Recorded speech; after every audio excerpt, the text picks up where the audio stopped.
Y lo que hemos hecho por las pasadas 4 semanas es dar un viaje panorámico por el Nuevo Testamento y ver los elementos, las características, los fundamentos y aún el costo de lo que es ser una iglesia a la manera de Dios y no a la manera del mundo. Y en forma de resumen, brevemente, para recordar y refrescar y para ayudar a los que nos visitan esta mañana a ver dónde estamos y hacia dónde vamos a culminar esta serie. En nuestro primer mensaje vimos que Cristo edifica su iglesia. En Mateo 16, versículo 18, Él afirmó, Él garantizó, Él aseguró que sobre sí mismo, sobre Cristo, sobre las palabras que Pedro dijo, que Él era el Cristo, el Hijo del Dios viviente, sobre esa realidad, sobre esa expresión, Cristo edificaría su iglesia y las puertas del infierno no prevalecerían contra ella. Y toda iglesia a la manera de Dios tiene que proclamar que está edificada no sobre la figura o sobre el carisma o la elocuencia o la habilidad de algún hombre, o sobre programas o sobre ministerios. No, la iglesia se edifica en Cristo Jesús. En nuestro segundo mensaje entonces vimos los fundamentos de la iglesia, o el fundamento de la iglesia, y vimos en Hechos capítulo 2 versículo 42 al 47 cómo se inicia la primera iglesia, la iglesia en Jerusalén. Jesús en Mateo 16, versículo 18, hace un anuncio y es donde por primera vez se menciona la palabra iglesia hacia el futuro. Pero en Hechos capítulo 2 vemos esa iglesia cómo nace. Y vimos cómo esa iglesia en Jerusalén se estableció sobre unos pilares importantes. Vimos que ellos estaban edificados en la palabra de Dios o fundamentados en la palabra de Dios, en la cena del Señor, en la coinonía, en la oración, en la adoración. Ellos fueron testigos de una manifestación supernatural al ver hombres y mujeres siendo transformados, y fue una iglesia generosa. De allí entonces pasamos en nuestro tercer mensaje a ver las características de una iglesia saludable, y vimos la iglesia en Antioquía, o sea, la iglesia hija de la iglesia en Jerusalén. Y estudiamos en Hechos capítulo 11 y Hechos capítulo 13 cómo esa iglesia nace y cuáles eran las características de aquella iglesia. Y aquella iglesia tenía una particularidad porque todos los miembros en aquella iglesia ministraban, o sea, no era trabajo de los que dirigían, eran de todos los creyentes en aquel lugar. Ellos tenían una clara comprensión del evangelio. Todo el mundo sabía lo que Dios había hecho a través de Cristo en la cruz del Calvario en favor de ellos, y ellos lo anunciaban a todo hombre y toda mujer para llamarlos al arrepentimiento y a la fe. Era una iglesia que sabía lo que era el evangelio. Era una iglesia donde los creyentes se discipulaban los unos a los otros. No era el líder de célula o el líder del ministerio el que le tocaba discipular. No, todos se ministraban los unos a los otros. En aquella iglesia, como en la iglesia en Jerusalén, tenían un espíritu generoso. En Hechos capítulo 13 nos dice que desarrollaron grandes líderes. Al punto de que en aquella iglesia, cuando estaban orando, Dios da unas instrucciones de enviar a sus 2 mayores líderes al campo misionero.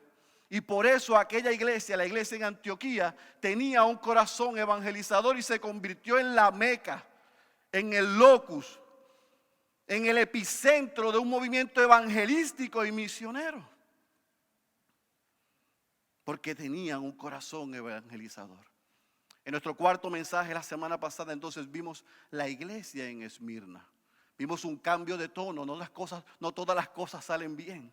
Y vimos como la iglesia en Esmirna, Cristo les reconoce a ellos su fidelidad, reconoce que están sufriendo por su fidelidad a Él y al Evangelio. Están resistiendo la persecución, están pasando gran necesidad. Y cuando Cristo les escribe, cualquiera esperaría que le dijera: tranquilo, que eso va a culminar pronto. Y Cristo le dice, viene más. Y dijimos que a pesar de lo que sucedió en la iglesia en Esmirna, todavía el día de hoy, allí hay una iglesia. Porque aquella iglesia comprendió que el sufrimiento para el cristiano es algo normal. Y yo sé que algunos que están aquí dicen, pero es que yo he escuchado que nosotros debemos cancelar el sufrimiento. Bueno, es que la Biblia no dice que cancelemos el sufrimiento. Lo que la Biblia dice es que Cristo estará con sus hijos y sus hijas en medio del sufrimiento. Dijimos que el sufrimiento es un regalo de Dios y lo vimos en la iglesia de Esmirna. Porque Él le dijo, en medio del sufrimiento, persevera hasta la muerte.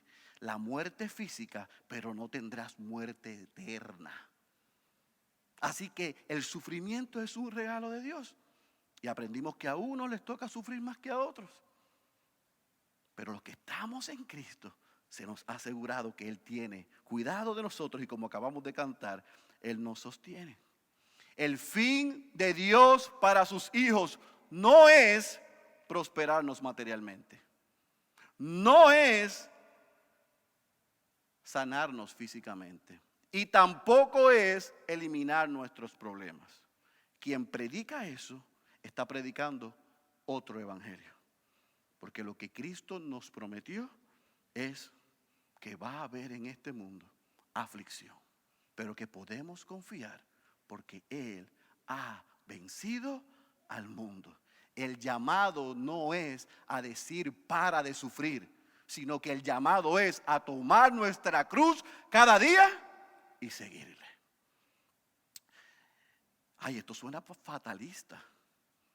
No, porque el fin de Dios en medio de la prueba, el sufrimiento y el dolor es santificarnos, o sea, hacernos más como Cristo, purificarnos y perfeccionarnos.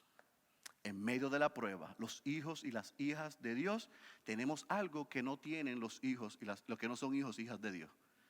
Y es que tenemos la satisfacción y la seguridad que ese sufrimiento tiene propósito y que en medio del sufrimiento tenemos esperanza. Los que no son hijos e hijas de Dios sufren sin propósito y sufren sin esperanza. Y para mí no hay nada peor que eso. Así que la iglesia en Esmirna nos enseñó que hay un costo por ser fiel a Cristo y seguirle. Y ese, lamentablemente, no es el mensaje que se predica hoy. Por lo tanto, la Iglesia Bautista Ciudad de Dios aspira a estar edificada en Cristo. Quiere estar fundamentada en los mismos pilares que la iglesia en Jerusalén. Quiere tener las características que tenía la iglesia en Antioquía y está dispuesta a, cueste lo que cueste, como la iglesia en Esmirna, serle fiel a Dios y a su palabra. Amén. Hoy, para cerrar esta serie, he titulado el sermón de esta mañana, un modelo de una iglesia saludable. Cómo todo eso que nosotros hemos aprendido en las pasadas 4 semanas, lo podemos ver en una iglesia. Y por eso te pido que vayas a tu Biblia, al libro de Hechos de los Apóstoles, capítulo 17. Hechos de los Apóstoles, capítulo 17, versículo 1 al versículo 13. Hechos capítulo 17, versículo 1 al versículo 13. Y escuchen bien lo que vamos a hacer porque vamos a estar hoy estudiando y leyendo 2 textos. Primero vamos a ver cómo inicia esta iglesia a la que nosotros llamamos una iglesia saludable. Y después vamos a ver cuáles eran las características de ella y cómo Pablo la alaba por ser una iglesia ejemplar en Primera de Tesalonicenses capítulo 1. Pero ahora queremos entrar a ver cómo se desarrolla esa iglesia en Hechos capítulo 17, versículo 1 al versículo 13. Cuando usted esté ahí me dice amén. Ahora espera por mí, por favor. Hechos capítulo 17, versículo 1 al 13. ¿Estamos ahí? Muy bien, dice la santa y la poderosa palabra de nuestro Señor.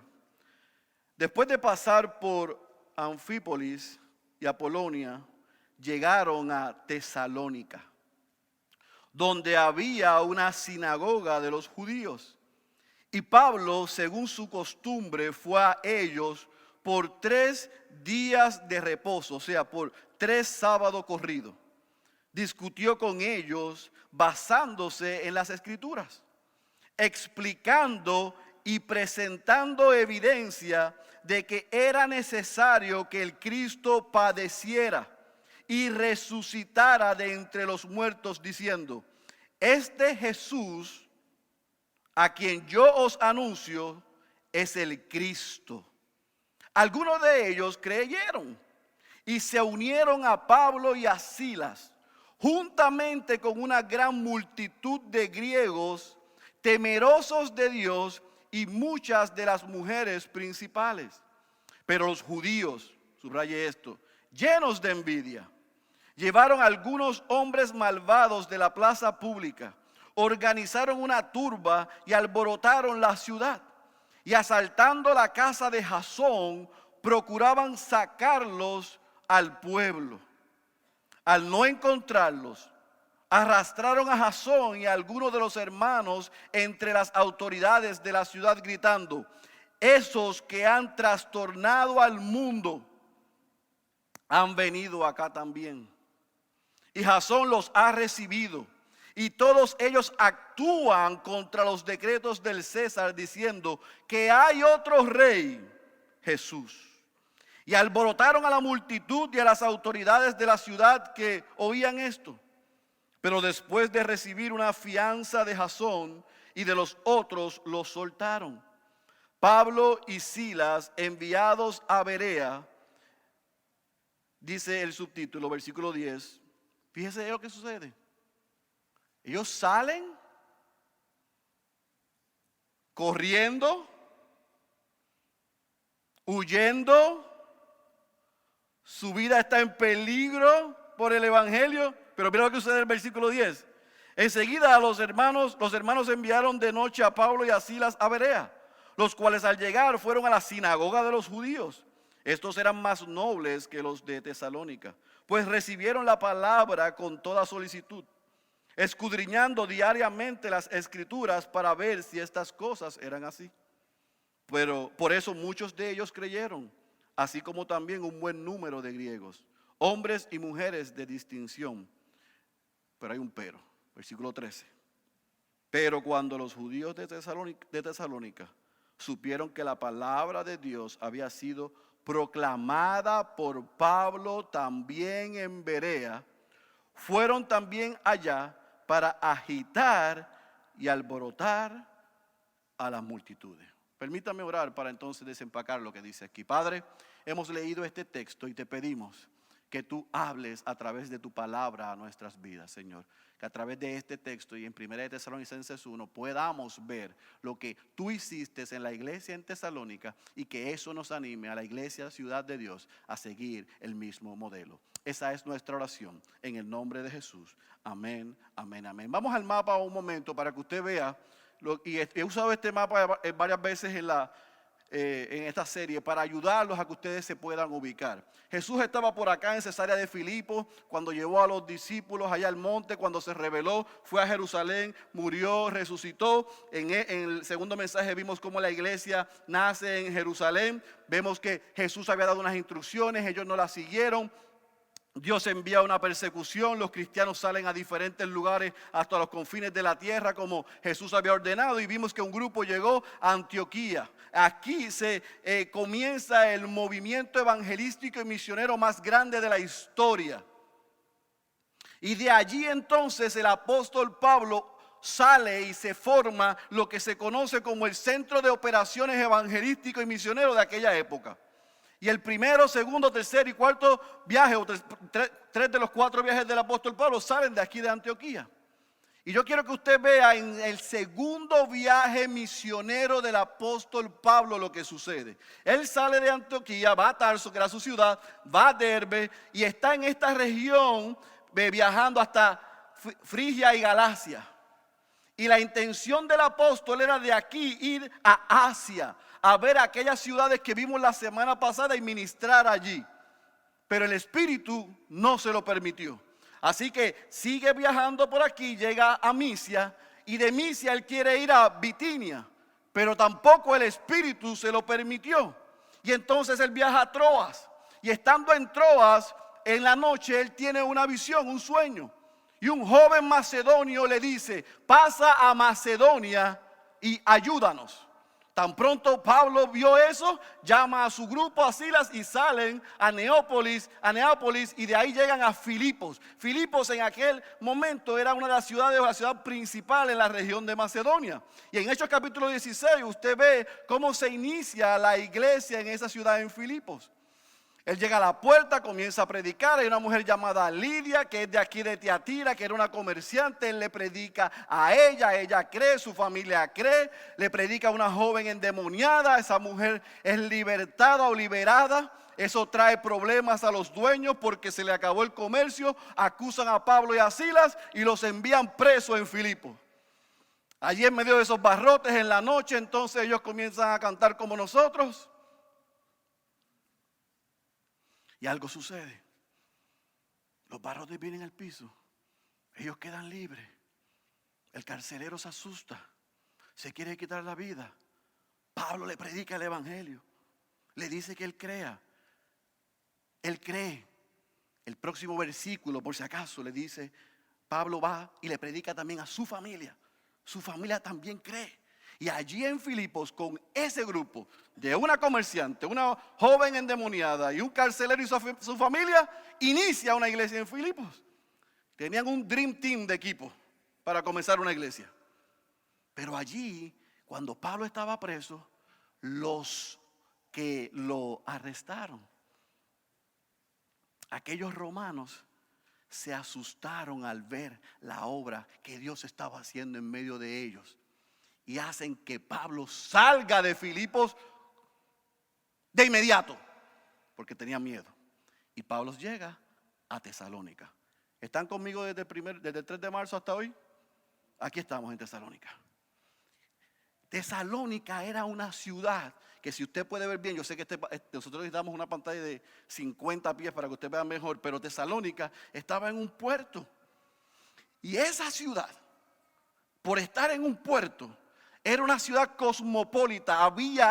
Era una ciudad diversa. Había movimiento de gente de todas esas regiones. Era comercialmente boyante. Había mucho dinero. Era un puerto de entrada y salida, lo que hacía que el comercio fuese muy fuerte. Pero como en todas estas ciudades importantes, por ese movimiento de diferentes grupos religiosos, esa ciudad era una ciudad muy pagana. Y cuando Pablo sale de Filipos, con la instrucción de Dios mediante esa visión del joven macedonio de ir a Macedonia, no solamente a Filipos, sino a la región, Pablo llega a Tesalónica. Y allí él comienza a predicar el evangelio como tendía a ser en todas las ciudades. ¿Dónde? En las sinagogas. Y allí él predica en 3 ocasiones en la sinagoga de los judíos, y comienzan aquellos judaizantes a creer en el evangelio. Y gente de diferentes regiones y diferentes contextos sociales y económicos y culturales comenzaron a creer lo que Dios había hecho, el evangelio a través de Cristo. ¿Y qué sucedió? Lo mismo que sucedía antes y que sucede hoy. Que comenzaron a tener miedo y señalaron a Pablo como un alborotoso, como un rebelde, como un subversivo. Y entonces Pablo se reunía en la casa de Jasón. A Jasón le ponen presión y Pablo tiene que salir de Tesalónica, corriendo, huyendo. Llega a la ciudad de Berea y allá comienza a predicar. Dios comienza a hacer lo mismo que en Filipos y en Tesalónica. Y allá llegaron los revoltosos estos de Tesalónica a Berea a hacerle la vida imposible al apóstol Pablo. Así que imagínense eso, porque hay un grupo aquí como de 15 o 20 personas que están con nosotros desde el primer día. Yo quiero que usted escuche esto. Esa iglesia que se inicia en aquella ciudad era una iglesia pequeña, recién comenzada. Algunos estipulan que Pablo estuvo allí como un mes, 3 sábados, quizás se quedó un sábado más en la discusión en casa de Jasón y estuvo un mes. Yo no sé eso si estuvo 3 sábados, un mes o varios meses. Yo creo que él estuvo un tiempo razonable, muy corto, pero razonable para salir. Pero allí se estableció una iglesia. Y Pablo sale de esa iglesia, de esa ciudad, huyendo, pero se quedan unos creyentes allí, predicando el evangelio, compartiendo el evangelio, enfocados en el evangelio. Pero Pablo, como un buen pastor, cuando llega a la ciudad de Corinto, ¿puedes poner el mapa otra vez? Está en Acaya, aquí en Corinto. Él envía a Silas a Tesalónica. Él quiere saber qué está sucediendo en esa iglesia que recién comenzó. Él quiere saber cuál es la condición de aquellos creyentes. ¿Y sabe lo que hizo? No, Silas, Timoteo, llega allá. Ve la obra de la gracia de Dios en Tesalónica y regresa a donde Pablo y le da un informe. Timoteo le dice, ¿sabes qué? En aquella ciudad, aquel grupo de nuevos creyentes, de bebés espirituales, están predicando el evangelio, están siendo fieles en medio de la persecución. Hay dificultad, pero se están esparciendo, se están multiplicando y están creciendo. Así que el apóstol está en Corinto y ¿qué hace? Le escribe una carta a aquella iglesia. Yo sé lo que es eso, porque yo planté una iglesia y de vez en cuando en vez yo envío mensajes de texto e email a esa iglesia que planté para animarles, recordarles, saludarles, amarles y hay veces que hasta corregirles. Y eso es lo que hace Pablo en esa primera carta a los tesalonicenses. Y cuando les escribe por lo que escuchó de Timoteo, Pablo los felicita. Y se entiende que aquella iglesia en Tesalónica era una iglesia ejemplar y saludable. Y usted puede estar mirándome y diciéndome, ¿y cómo usted sabe eso? Porque en Hechos 16 lo que dice fue, 17, perdón, lo que dice fue lo que Pablo hizo. ¿Cómo sabemos que esa iglesia era una iglesia ejemplar y una iglesia saludable? Vaya a 1 de Tesalonicenses capítulo 1 y vamos a leerlo nosotros. 1 de Tesalonicenses capítulo 1 y vamos a ver cómo nosotros sabemos que esa iglesia era una iglesia saludable. ¿Cómo sabemos que la iglesia en Tesalónica era una iglesia saludable? Bueno, porque el que la fundó, el pastor que se invirtió allí y que tuvo que salir huyendo para cuidar y preservar su vida, lo dice. 1 de Tesalonicenses capítulo 1. ¿Está ahí? Mire lo que le dice Pablo en aquella carta a los tesalonicenses. Pablo, Silvano y Timoteo a la iglesia de los tesalonicenses en Dios Padre y en el Señor Jesucristo. Gracia a vosotros y paz. Siempre damos gracias a Dios por todos vosotros, haciendo mención de vosotros en nuestras oraciones, teniendo presente sin cesar delante de nuestro Dios y Padre vuestra obra de fe, vuestro trabajo de amor y la firmeza de vuestra esperanza en nuestro Señor Jesucristo, sabiendo, hermanos amados, su elección de vosotros. Pues nuestro evangelio no vino a vosotros solamente en palabras, sino también en poder y en el Espíritu Santo. Y con plena convicción, como sabéis qué clase de personas demostramos ser entre vosotros por amor a vosotros. Versículo 6. Y vosotros vinisteis a ser imitadores de nosotros y del Señor, habiendo recibido la palabra en medio de mucha tribulación, con el gozo del Espíritu Santo. De manera que llegasteis a ser un ejemplo para todos los creyentes en Macedonia y en Acaya. Porque saliendo de vosotros, la palabra del Señor ha resonado, no solo en Macedonia y Acaya, sino que también por todas partes vuestra fe en Dios se ha divulgado. De modo que nosotros no tenemos necesidad de hablar nada, pues ellos mismos cuentan acerca de nosotros, de la acogida que tuvimos por parte de vosotros y de cómo os convertisteis de los ídolos a Dios para servir al Dios vivo y verdadero y esperar de los cielos a su Hijo, al cual resucitó de entre los muertos, es decir, a Jesús, quien nos libra de la ira venidera. Mira lo que dice el versículo 7, de manera que llegasteis a ser un ejemplo para todos los creyentes en Macedonia y en Acaya. Pon el mapa otra vez, Diana, por favor. Llegaste a ser un ejemplo a todos los creyentes en esta región, pero más adelante dice que la fama de ellos era conocida en todo lugar. Una iglesia joven, recién comenzada, con un grupo de creyentes fieles, Dios los usó poderosamente. Y lo que estaba haciendo Dios allí era conocido en el mundo. Por eso era una iglesia ejemplar. Ahora, ¿qué cosas hicieron a esa iglesia ejemplar? Yo no tengo todo el tiempo del mundo que yo quisiera para desempacar lo que dice Primera de Tesalonicenses y Segunda de Tesalonicenses. Más adelante predicaremos esas dos cartas. Pero en resumen, y usted tiene su bosquejo aquí en mis notas del sermón, yo quiero que usted anote algunas características y le voy a dar textos para que usted vea cómo nosotros sabemos que por lo que Pablo le dice en aquellas cartas a ellos, aquella iglesia era una iglesia ejemplar. Pablo no le dice a ellos nada más, ustedes son ejemplo, ustedes son modelo de salud. No, sino que lo que ustedes son, ustedes no lo tienen que decir, sino que es conocido en todos lados. ¿Entienden la diferencia? Cuando yo me veo en el espejo es una cosa, cuando la gente me dice es otra. Porque yo me veo en el espejo flaco, pero la gente me dice que no estoy flaco. Es cuestión de percepción. Pero lo que pasaba en Tesalónica no era percepción. Era que lo que ellos eran, todo el mundo lo sabía. ¿Y cuáles eran las características? Número 1, aquella iglesia, escuche bien, estaba centrada en el Evangelio.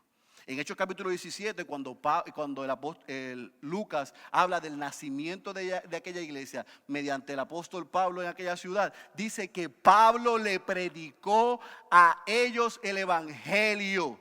Les dijo, miren, Dios, quien es creador, quien es soberano, quien es omnipotente, hizo todas las cosas y el hombre se rebeló contra él. Y como el hombre estaba imposibilitado de regresar a Dios, por como él dice en Romanos 3:23, todos pecaron, estaban todos destituidos de la gloria de Dios.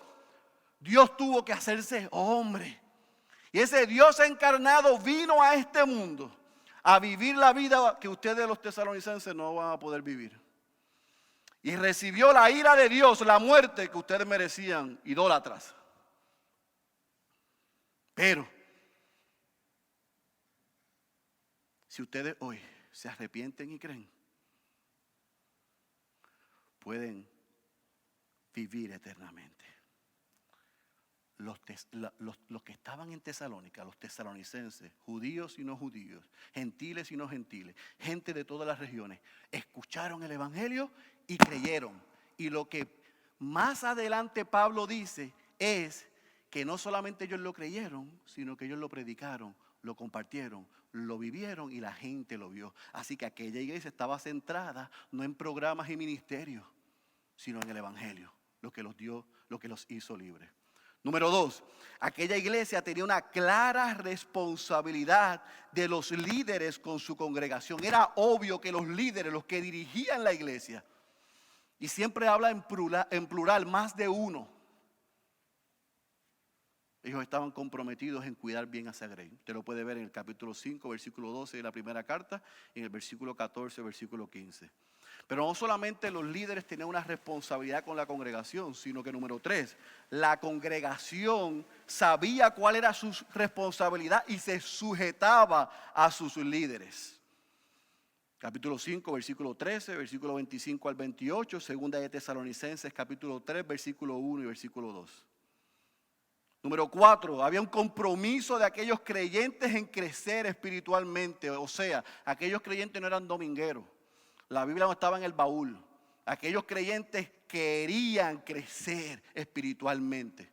Usted lo ve en el capítulo 5, versículo 16 al versículo 22, como Pablo les recuerda y les anima a orar y a practicar sus disciplinas espirituales. Número próximo, aquellos creyentes, aquella iglesia estaba comprometida a permanecer firme en la persecución.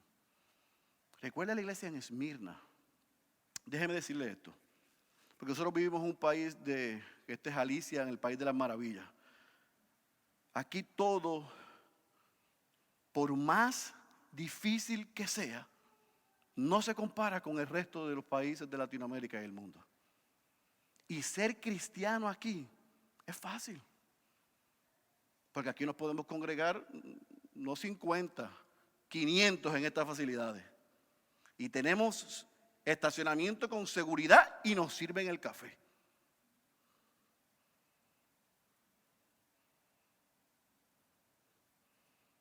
Pero yo quiero que usted vaya a otros países para que usted vea si es tan fácil seguir a Cristo.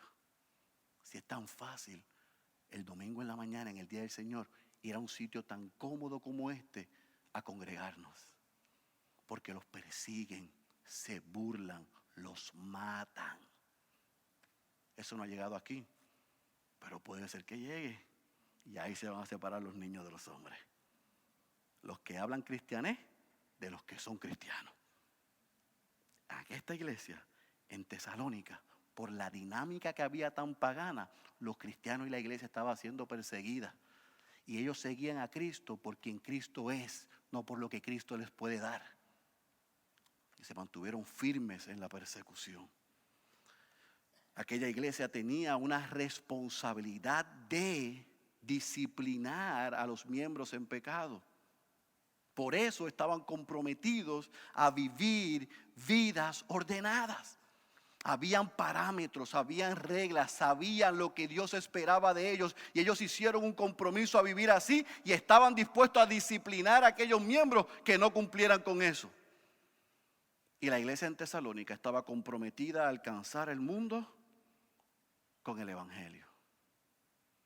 Esas eran las características de la iglesia en Tesalónica. Y claro, yo no tengo otra vez todo el tiempo para desempacar algunas otras cosas que vemos en la primera carta, en la segunda carta, que usted puede decir, mira, se quedó esto, se quedó aquello, se quedó lo otro. Sí, ciertamente.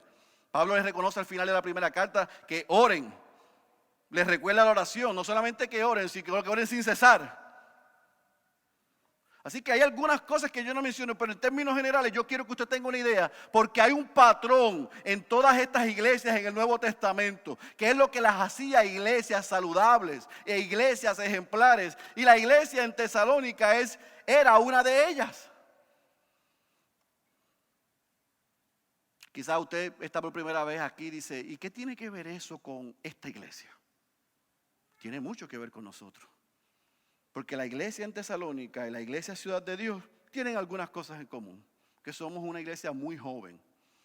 Vamos a suponer que lo que teorizan algunos sea cierto. Y que Pablo estuvo en Tesalónica 3 semanas o un mes. Vamos a suponer que sea así. ¿Usted se imagina lo que es plantar o iniciar una iglesia en 3 o 4 semanas y después salir? O sea, este es mi último sermón hoy. Aquí dejamos la iglesia, dejo a estos 4 pastores aquí y yo arranco para San Sebastián o para Lares o para Mayagüez o para Vieques a plantar otra iglesia. Imagínense eso. Y se quedan ustedes 40, 50 aquí con 4 hombres. Y de momento viene una persecución aquí. Hay necesidad, hay burla, hay dificultad. Está difícil para ustedes congregarse y reunirse. Y yo desde otra ciudad me entero que ustedes siguen siendo fieles al Señor, que están orando, que están creciendo, que se están dejando discipular, que están teniendo responsabilidad los líderes hacia ustedes y ustedes hacia ellos, que están viviendo vidas ordenadas, que disciplinan al que está en pecado, que se preocupan porque el mensaje salga de aquí. Eso fue lo que pasó en Tesalónica y eso es lo que está pasando aquí. Lo único que todavía a mí no me han arrestado, no me han sacado de aquí, yo espero que no me saquen.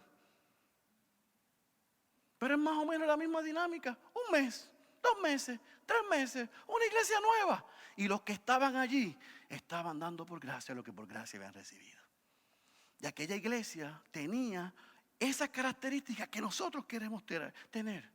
Queremos que Ciudad de Dios predique, viva, cante, anuncie el Evangelio. Nosotros no tenemos ni palabras frescas, ni revelaciones extra bíblicas, ni te vamos a prometer una vida sin sufrimiento. No, te vamos a predicar todo el consejo de Dios, todo el evangelio. No vamos a decir nada que no esté dicho, ni le vamos a quitar algo a lo que ya está dicho. No vamos a añadir y no vamos a quitar a lo que ya Dios ha hablado. ¿Usted quiere escuchar a Dios hablar? Lea su Biblia en voz alta. Y si quiere que Dios le hable más fuerte, lea su Biblia más fuerte. Y usted va a escuchar a Dios hablar, porque Dios ya ha hablado. Y todo lo que Dios le va a decir a sus hijos, aquí está. Aquella iglesia predicaba, vivía, cantaba, anunciaba el evangelio, y nosotros queremos lo mismo. Queremos ser una iglesia que se caracterice por nuestra fe, el amor y la esperanza. Queremos ser una iglesia que dependa no de los que la dirigimos, sino que vivamos en dependencia a Dios. Y que usted vea, si usted dice, ay, pero en esta iglesia oran tanto. Mira, se paró un pastor y oró. Después se paró otro pastor y oró. Después, antes de predicar, oran. Y leen la palabra y oran. Y ahorita viene el otro pastor y ora otra vez. Y antes de que ustedes llegaran, habíamos orado. Y cuando se vayan, oramos otra vez. Porque es de rodillas y dependiendo de Dios que esta iglesia se va a sostener. Queremos ser una iglesia que ore y que dependa de Dios. Queremos ser una iglesia que tenga comunión fraternal, que haya cuidado mutuo. Miren, mis queridos hermanos, yo sé que esto es una mala palabra en Puerto Rico. Rendir cuentas, sujeción y sumisión son palabras que nuestra cultura ha dicho que son malas. Mis problemas son míos y nadie los tiene que saber. 59 veces en el Nuevo Testamento la expresión los unos a los otros aparece. Y aparece en todos los contextos. Amarnos, cuidarnos, orar, llorar, corregir los unos a los otros. La vida cristiana no se puede vivir como llaneros solitarios. No somos una isla, aunque estemos en una. El cristiano es parte de un cuerpo. Y mis necesidades y las necesidades de Frederick las debemos saber los unos a los otros para orar y ayudarnos. Y cuando Carlos sufre, yo sufro con él. Y cuando Paulette tiene un problema, es nuestro problema. Y cuando don Antonio tiene una necesidad, es nuestra necesidad. Y cuando Edwin necesita sabiduría, clamamos por sabiduría. Y cuando Gloriví tiene que tomar una decisión, oramos porque pueda tomar la decisión que Dios quiere. Porque somos un cuerpo, porque somos una familia, porque nos necesitamos los unos a los otros. Para llamarnos cristianos tenemos que seguir este modelo, no el modelo del mundo. Y la iglesia, a la manera de Dios, nosotros nos presentamos como somos, vulnerables. Aquí ninguno está en mayor rango. Aquí todos somos iguales. Nosotros los pastores que tenemos esto, somos sus siervos. Y nuestras esposas son sus siervas mujeres. Venimos desde lejos a servirles, a crecer juntos, a crecer en la gracia, a que la palabra nos edifique unos a otros y que de la mano, unos quizás más adelante y otros más atrás, nos detenemos para ir como un rebaño, el rebaño, y que el Señor siga añadiendo aquí los que han de ser salvos hasta que estemos delante del tribunal de Cristo y podamos decir: hicimos lo que nos mandaste a hacer. Y podamos escuchar: fuiste fiel en lo que yo te mandé. Esta es nuestra meta. No son bombos, platillos, gente danzando, volando, humo. No, una comunidad vulnerable, una comunidad honesta, una comunidad que nos necesitamos los unos a los otros. Gente que dice, me duele. Gente que llora y dice, necesito ayuda. Gente que diga, no sé qué hacer.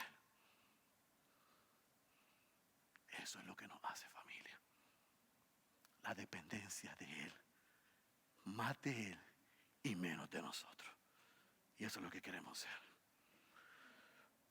Una iglesia que practica una vida de pureza e íntegra.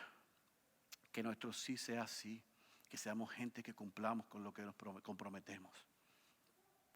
Y queremos ser una iglesia, como usted vio, que estemos comprometidos con nuestro tiempo, con nuestros talentos, pero también con nuestros recursos, para que este mensaje no se quede en Miramar, sino que llegue hasta los confines de la tierra. Y aquí hay hombres y mujeres que Dios trajo a esta iglesia, y Dios va a seguir sumando a esta iglesia para que nosotros los preparemos, nos capacitemos, pero no es para que se queden en esta silla, es para que salgan. Déjeme decirle algo, te voy a dar un spoiler alert antes de las clases de membresía. Nosotros no aspiramos a tener una iglesia que llene hasta aquella pared y aquella pared y aquella pared para abrir un segundo servicio. Esa no es nuestra intención.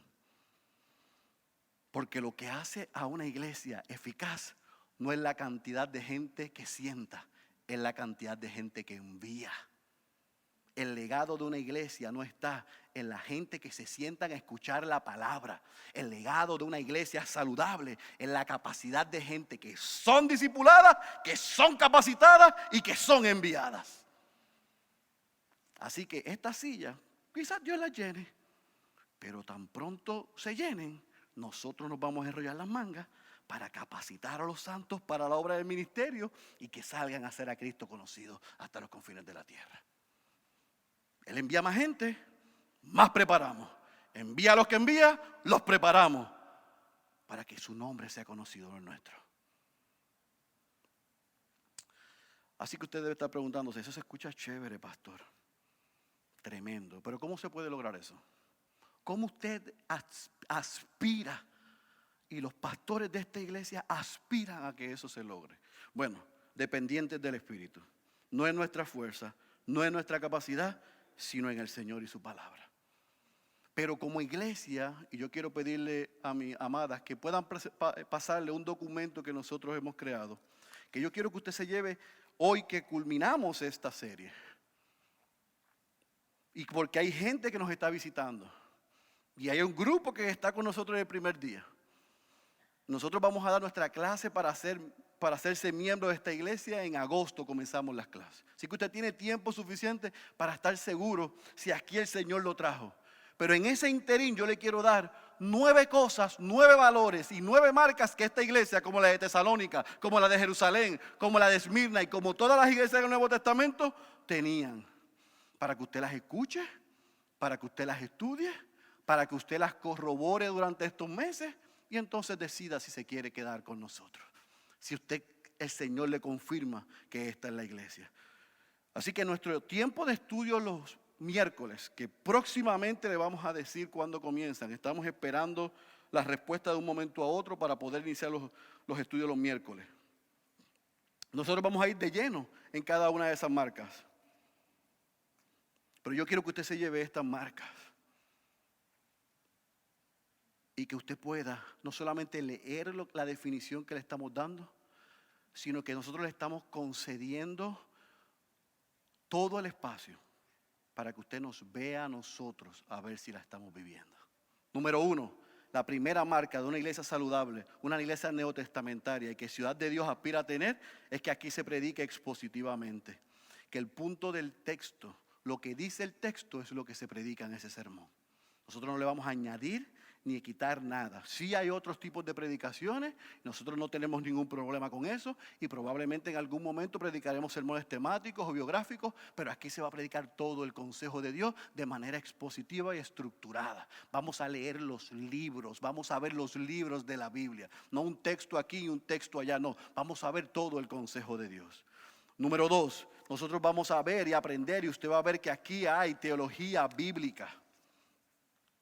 No solamente cómo predicamos, sino también lo que enseñamos. Nosotros queremos y tenemos un compromiso de que ustedes conozcan al Dios de la Biblia tal y como Él se ha revelado en la Escritura. ¿Usted sabe cuál es el gran problema en la iglesia de hoy? Un concepto errado de Dios, distorsionado de Dios. Hoy Dios lo hemos convertido y lo hemos colocado en un Aladino, donde yo froto, yo le pido, yo le exijo, yo le decreto, yo le demando y le digo que no acepto no. No, ese no es el Dios de la Biblia. Pero para conocer el Dios de la Biblia, tenemos que estudiar la Biblia como es. Así que nosotros nos comprometemos con ustedes a que usted pueda ver lo que es la sana doctrina, que pueda ver la Biblia como un todo y a quién apunta la Biblia. Número 3, nosotros queremos que ustedes, que cada uno de los que se hagan miembros de esta iglesia pueda entender lo que es el evangelio, las buenas nuevas de salvación, la obra de Dios mediante Cristo, y que usted pueda explicarlo bien y que pueda compartirlo bien. Nosotros queremos que tengan un entendimiento correcto de lo que es el evangelio. A veces usted le pregunta a alguien qué es el evangelio y te dice ir a la iglesia. ¿Qué es el evangelio? Que Dios es bueno. ¿Qué es el evangelio? Que Él no quiere que yo tenga problemas. No, ese no es el evangelio. Y nosotros queremos que usted aprenda qué es el evangelio, viva el evangelio, pero también que pueda compartir lo que es el evangelio. Número 4, nosotros queremos que ustedes tengan un entendimiento de lo que es la conversión bíblica. Yo acepté a Jesús cuando tenía 4 años y desde los 4 años yo soy cristiano. Yo no puedo decir que no. Lo que yo me pregunto es si desde los 4 años usted y yo damos frutos de que somos hijos de Dios e hijas de Dios. El repetir una oración no nos hace cristianos. Lo que nos hace cristianos es que Dios nos convierta. Y el ir a la iglesia y servir en la iglesia no me hace cristiano. Y nosotros queremos que ustedes entiendan lo que es la conversión bíblica y que puedan entender lo que es la evidencia de esa conversión, que no es perfección, pero sí son frutos. Número 5, nosotros queremos que ustedes entiendan lo que es el evangelismo. Y no vamos a poder entender lo que es el evangelismo si no entendemos qué es ¿qué? El evangelio. Porque ahora dar comida, ponerle techo a una casa, darle medicina a una persona enferma, lo llamamos evangelismo. Y eso no es el evangelismo, porque eso lo puede hacer la Cruz Roja y hasta un ateo. Nosotros hacemos esas obras, pero para hacer evangelismo tiene que incluir una proclamación del evangelio. No se vaya por ahí diciendo, el pastor Félix dice que los cristianos no deben hacer eso. No, yo no estoy diciendo eso. Pablo dijo que el amor de Cristo nos obliga, nos constriña a dar por gracia lo que por gracia hemos recibido. Pero yo no llamo obra social evangelismo si no incluye el evangelio. Así que nosotros vamos a hacer obra social, nosotros vamos a ayudar, pero debemos predicar el evangelio. Y hacer evangelismo tiene que haber una comprensión clara de lo que es el evangelio. Número 6, nosotros queremos que ustedes entiendan lo que es la membresía eclesiástica según la Biblia. Yo no quiero que nadie alce la mano, pero aquí hay gente que usted sabe que si yo le pregunto, usted me dice que es miembro de una iglesia o que fue miembro de alguna iglesia, y probablemente cuando nosotros le entrevistemos y le enseñemos lo que es la membresía, usted diga, yo no era esa clase de miembro. Bueno, es que las iglesias hoy ni siquiera tienen membresía, porque no hay compromiso. Es San Dame, no San Toma. Yo voy, escucho y no me comprometo. Pues tristemente, mi querido hermano, eso no es lo que enseña el Nuevo Testamento. A la iglesia se le ha dado la responsabilidad y la autoridad. Pero para que se pueda cumplir con esa responsabilidad y autoridad, tiene que haber gente que esté comprometida con esa iglesia. Si usted viene y no le gusta alguna de las cosas que nosotros hacemos, se puede quejar, pero aquí no va a pasar nada. Pero si usted es parte de la iglesia, posiblemente se queje y no pase nada tampoco, pero por lo menos tiene una voz. Y nosotros le vamos a escuchar. Y juntos vamos a crecer como miembros de la iglesia. Número 7. También queremos que usted entienda lo que es la disciplina bíblica de la iglesia. O sea, que los santos, los miembros de una iglesia, tenemos la responsabilidad de disciplinar a otros miembros cuando caigan en pecado. Ay, ¿cómo? Sí, eso lo dice la Biblia. Usted lo va a ver en Mateo 18, en 1 Corintios 5 y 6. Esa es nuestra responsabilidad y nosotros queremos que usted entienda eso. Número 8, nosotros queremos que usted entienda que no es bíblico permanecer como bebé cristiano. Es que yo llevo 20 años en el Señor, pero me siento como un bebé. ¿Por qué? Si el llamado es a crecer, probablemente porque no ha sido discipulado o porque no ha sido discipulada. Probablemente porque no se ha invertido en crecimiento como una señal de vida saludable. Yo hoy estoy aquí y mañana yo aspiro a crecer aunque sea así. Pero no puede ser que el año que viene yo esté en mi mismo estado espiritual. Eso nosotros no lo queremos. Queremos crecer y eso se hace mediante el discipulado y la inversión cristiana. Y número 9, nosotros queremos que ustedes entiendan cómo dice la Biblia que la iglesia se lidera. Y esta iglesia es una iglesia complementarista. O sea, nosotros creemos que el hombre y la mujer fueron hechos iguales en cuanto a valor y dignidad delante de los ojos de Dios, pero Dios le ha creado con un diseño y un rol diferente. Y dentro de la iglesia, la Biblia es clara que quienes dirigen la iglesia son los hombres. Y nuestras esposas son felices con esos. No se asusten ni se deprima. Gracias, mi amor. Son felices. Y usted dice, y entonces, si la mujer no puede ser pastora, ¿qué hace en la iglesia? Lo mismo que hace un hombre que no es llamado a ser pastor. Ese es el fin, que esta iglesia sea liderada por hombres, que tenga más de un pastor y que esos pastores tengamos la misma autoridad con diferentes responsabilidades.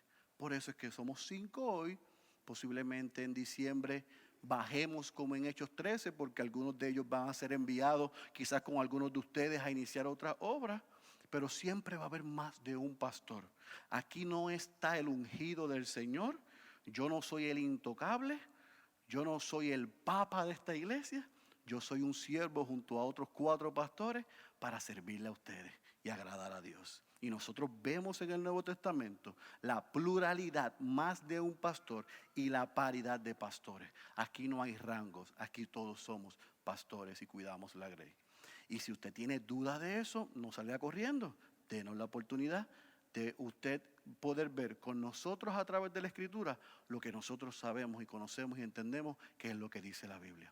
Las mujeres tienen un lugar especial en esta iglesia y dicho sea de paso, son las primeras que se comienzan a reunir a partir del sábado 13 de abril para crecer y ser mujeres Titos 2, donde las mujeres mayores en conocimiento y verdad enseñen a las otras y ambas crezcan a ser buenas hacendosas de su casa y amar bien a sus maridos. Eso es lo que dice la Biblia. Cualquier otra cosa está fuera del rol y del patrón bíblico y nosotros ahí sí vamos a resistir. Así que yo estoy siendo tan feo como tan franco con ustedes. Ustedes tienen esta hoja, llévensela, léanla, estudienla y como dijo mi amado hermano Pastor César, si usted tiene alguna pregunta, la puede hacer en confianza. Yo invito el café, usted lo paga. No, mentira, yo le pago el café. Y yo le contesto a cualquiera de los pastores las preguntas que ustedes pueden tener mientras transcurre el tiempo para que ustedes puedan tomar su decisión. Recuerde, en agosto abrimos entonces para comenzar las clases a aquellos que desean ser miembros de esta iglesia. Por lo tanto, para cerrar este sermón y este mensaje, yo quiero que usted sepa y cerrar esta serie, que la Iglesia Bautista Ciudad de Dios está comprometida a hacer una iglesia a la manera de Dios. Sabemos que cuesta. Sabemos que va a ser difícil. Sabemos que estamos en un terreno difícil. Sabemos que Puerto Rico necesita ser reevangelizado. Pero nosotros hemos aceptado el reto. Y nuestro enfoque y nuestro norte es que Dios sea glorificado, que Cristo sea exaltado, que los cristianos sean edificados y que los no creyentes sean salvos. Y la única manera que se pueda hacer eso es en una iglesia que esté edificada en Cristo Jesús, fundamentada como la iglesia en Jerusalén, con las características de la iglesia en Antioquía, pagando el costo y el precio como la iglesia en Esmirna, y que pueda ser tan ejemplar como la iglesia en Tesalónica. Quiera Dios que esta iglesia que recién comienza, Dios la use para su exclusiva gloria, la edificación de nosotros y la salvación de muchos más. Como le dije el primer mensaje, aquí hay espacio para usted, si así usted entiende que el Señor le llama a ser parte de esta familia. El que tenga oídos para oír, yo le he rogado al Señor por el pasado mes que Dios le haya hablado a través de su palabra a su vida. Cierre sus ojos, por favor. Padre, gracias por el privilegio que me has concedido por las pasadas 5 semanas de poder compartir tu santa y poderosa palabra con estos amados amigos y estos amados hermanos. Aquí hay pueblo tuyo y aquí hay gente que todavía no son tus hijos y tus hijas. A ambos yo te ruego, Dios, que tú les hayas hablado. Si tú estás aquí en esta mañana, mi querido hermano, y tú eres cristiano y eres cristiana, yo espero que durante todos estos mensajes, y aún si eres cristiano y cristiana y llegas por primera vez, que en este mensaje tú puedas entender y tengas una idea más clara de lo que es ser la iglesia del Señor.